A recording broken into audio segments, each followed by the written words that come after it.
I'm Molly Dilworth, and I'm an artist, a painter, and I guess since 1 year ago, I've been making large-scale outdoor paintings for rooftops, for our satellites. So the idea is that I make the painting and it ends up on the Google Earth satellite.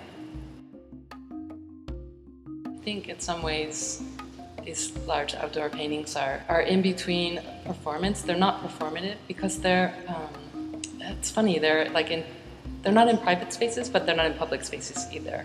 So I found this way to work outside of the studio and make work for the public once they're on Google Earth, or even I've noticed in the last year they're out on blogs and everything. They're sort of in the public realm, and all the spaces that I've painted so far, even if they're not public spaces, you can always have keys to all the rooftops and you can always go and see them.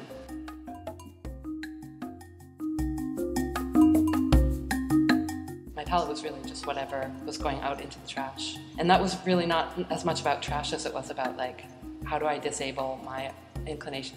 How do I make a palette that's accidental?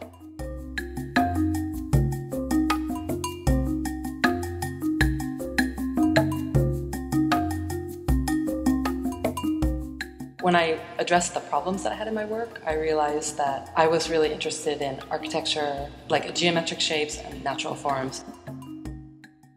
One way to get natural forms and also to disable my ability to make a certain set of choices is to just use paint, no tool, no paintbrushes, just the paint and pouring and my breath and gravity, maybe sticking the paintings together and pulling them apart. Any technique I could think of that involved movement instead of tools. This edition that I made for Art We Love is 7 daily practice paintings, and they're from a larger body of work that was 151 daily practice paintings, and they were made over a period of 3 months in March of 2009. So every day I made at least one painting. Some days there were 5, some days there were 3, but the idea was that every single day for 3 months I would make at least one painting.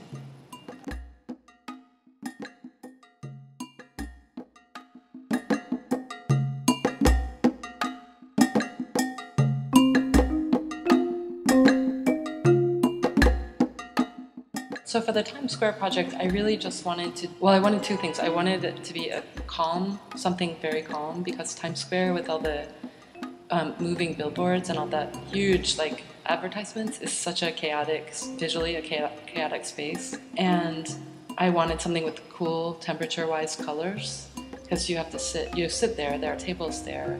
So it's not a one-to-one, it's not a topographical representation, but there was a river that flowed through Times Square. And the Times Square proposal it's like a nod to hey, what's under there? So a little bit more awareness of what is happening outside of just what is on the surface or what we are, our daily life and what we experience that's right in our face all the time.